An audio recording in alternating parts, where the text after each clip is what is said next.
शिवरात्रि का प्रसंग कहता है, अपने मन की अभिलाषा रखकर तुम्हें जो चाहिए, एक काली मिर्ची और तिल्ली के काली तिल्ली के 7 दाने। एक काली मिर्ची और तिल्ली के काली तिल्ली के कितने दाने?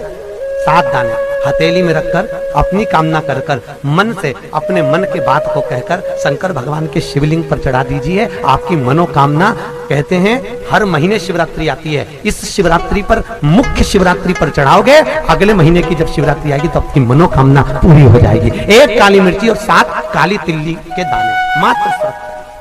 महाराज, जिसके घर में क्लेश रहता हो, बहुत ज्यादा लड़ाई झगड़े हो रहे हैं, सास बहू के झगड़े, ना बहू कुछ सुनने को तैयार ना सास सुनने को तैयार, और घर में बेचारे पुरुषों की आफत, यहाँ भाई भाई झगड़ रहे हो, सास बहू में झगड़ रही हो, कुछ मत करिए। गेहूं की बाली को तोड़ो।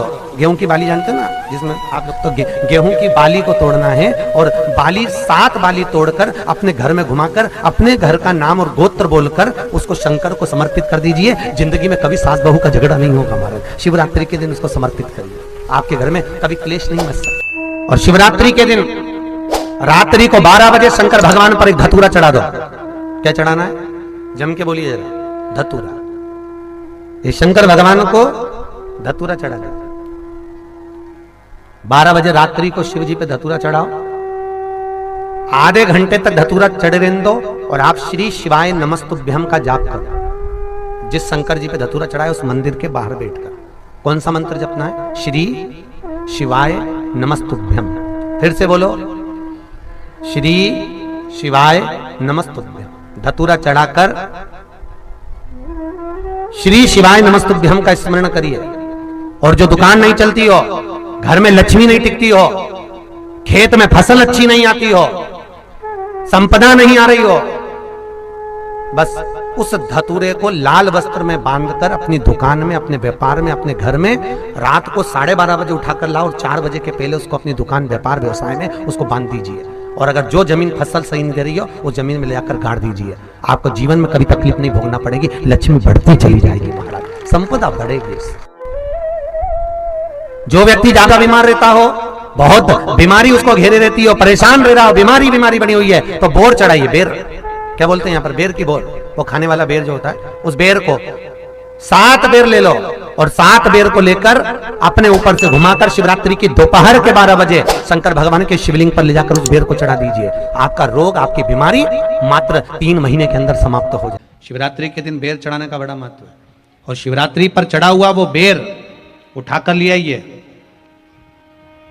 और उस बेर को उठाकर रख लीजिए। मान लो किसी को उदर से जुड़ी हुई जब तकलीफ रहती है, पेट से जुड़ी हुई तकलीफ रहती है, पेट से जुड़ी हुई कोई भी प्रॉब्लम हो, अगर पेट से जुड़ा हुआ कोई भी रोग आपको लग गया और डॉक्टर की दवाई चल रही है, सारी औषधि चल रही है, जो शिवरात्रि पर आपने बेर चढ़ाया है, वो बेर अगर आपके यहां रखा हुआ है, वो बेर उस रोग वाले व्यक्ति को खिला दीजिए। आधे घंटे के अंदर पेट का दर्द, पेट की तकलीफ, पेट का कैसा भी रोग होगा, एकदम आराम लग जाएगा। उस बेर में इतना दम, इतना प्रबलता आ जाती है शंकर को, जो शिवरात्रि के दिन बेर चढ़ाया जाता है। वो केवल शिवरात्रि के दिन करने का होता है।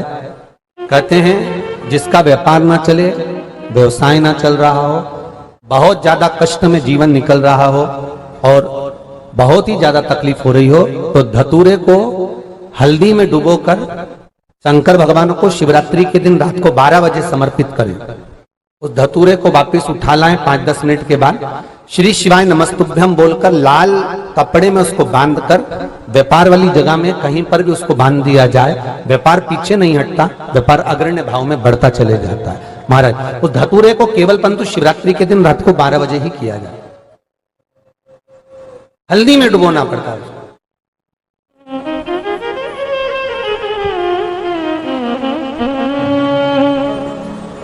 यही प्रमाण एक क्रम में और है महाराज जी। लिंग पुराण कहती है, मान लो किसी व्यक्ति को कोई एक भारी बीमारी हो गई, बड़ा रोग हो गया, और वो रोग डॉक्टर कह रहा है कि ये ठीक नहीं होना है, बहुत तकलीफ उसमें है और कष्ट ही कष्ट है, वो ठीक नहीं हो रहा, दवाइयां लग रही है, गोलियां खा रहे हैं। तो महाराज उसका भी वर्णन है। 7 धतूरे, कितने धतूरे लेना है? 7 धतूरे। कोई सी भी शिवरात्रि से मतलब महीने में एक बार शिवरात्रि आती है, प्रत्येक महीने आती है। किसी भी शिवरात्रि के दिन 7 धतूरे लेकर एक धतूरे में मोली, लच्छा, नाड़ा लपेटकर चंद्रमौली भगवान का स्मरण कर उस मौली को लपेटकर 6 धतूरे में हल्दी लगाकर शंकर भगवान की जो जलाधारी है, जलाधारी में आपको पहले भी वर्णन किया है, शंकर भगवान का ये शिवलिंग है, ये जलाधारी है, ये भगवान का जल निकलने का स्रोत, चरणारविंद का भाव। शिवलिंग जहां रखा हुआ है ये पार्वती जी का हस्त कमल, जो ये गोल भाग है ये पार्वती का हस्त कमल, जहां शिवलिंग रखा है। जहां से जल नीचे गिरता है उसके सीधे भाग में श्री गणेश जी महाराज का स्थान है, उसके उल्टे भाग में श्री कार्तिकेय जी का स्थान है। जलाधारी के सामने एक मोटी सी लाइन होती है, कहीं सांप बना होता है, कहीं स्थान बना होता है। जो मोटी सी लाइन है ये शंकर भगवान की सबसे छोटी लड़की अशोक सुंदरी का स्थान है। जलाधारी के ऊपर जो 3 टेकी लगी है ये भृगु ऋषि का, भृंगी गण का स्थान है। इसके ऊपर जो कलश है, कलश में जो पानी भरा जाता है वो पानी जो बूंद बूंद नीचे गिरता है ये शंकर भगवान की 5 लड़कियों का स्थान है। जया, विषहरा, सामरीबारी, धोतली और देव, ये 5 लड़कियों का स्थान है। शंकर भगवान का संपूर्ण परिवार शिवलिंग के सामने से जहां से जल चालू होता है गिरने के लिए नीचे की ओर जब जल जाता है उस स्थान पर भगवान शंकर के सारे गणों का स्थान है। फिर जब जल बहकर सामने की ओर जाता है, जितनी दूर तक जल जाता है उतनी दूर तक भगवान शंकर के उस जल भाग को ग्रहण करने के लिए 33 कोटि देवताओं का स्थान है। इसलिए उस जल को हम लांघते नहीं है क्योंकि वहां 33 कोटि देवता विराजमान रहते हैं महाराज। तो जो बीमारी डॉक्टर ने बता दी और बहुत बड़ा रोग हो गया और शरीर में कष्ट है, ठीक नहीं हो रहा, चाहे लीवर से जुड़ा हो, चाहे किडनी से जुड़ा हो, चाहे कैंसर से जुड़ा हो, और मान लो शरीर में कहीं गांठ भी हो गई है और वो मिटी नहीं रही हो, तो महाराज निवेदन है 7 धतूरे, एक धतूरे पर मोली लपेटकर वो शंकर जी के शिवलिंग के ऊपर चढ़ाना। 6 धतूरे, उसमें से एक धतूरा भगवान श्री गणेश जी का स्थान, दूसरा धतूरा श्री कार्तिकेय जी का स्थान, तीसरा धतूरा अशोक सुंदरी का स्थान। महाराज शंकर भगवान की जगदम्बा जी की हस्त कमल के ऊपर एक धतूरा, 5, एक धतूरा जहां से जल नीचे की ओर बहकर जा रहा हो, पानी जिस जगह से नीचे गिर रहा हो बिल्कुल वहीं पर एक धतूरा चढ़ा देना है। उस धतूरे को चढ़ाने के बाद वो धतूरा वापिस लेकर आना है। अवधूतेश्वर महादेव का नाम लेकर या चंपेश्वर महादेव का नाम लेकर उस धतूरे को जो बीमार व्यक्ति है उसका स्पर्श कराकर बेलपत्री के पेड़ के नीचे पटकवा देना है महाराज। धीरे धीरे रोग में आराम मिलना प्रारंभ हो जाता है, औषधियां धीरे धीरे समाप्त हो जाती हैं और व्यक्ति स्वस्थ हो जाता है। ये केवल शिवरात्रि के दिन ही होता है। 12 महीने शिवरात्रि आती है, आप किसी भी शिवरात्रि को कर सकते हो, किसी भी शिवरात्रि।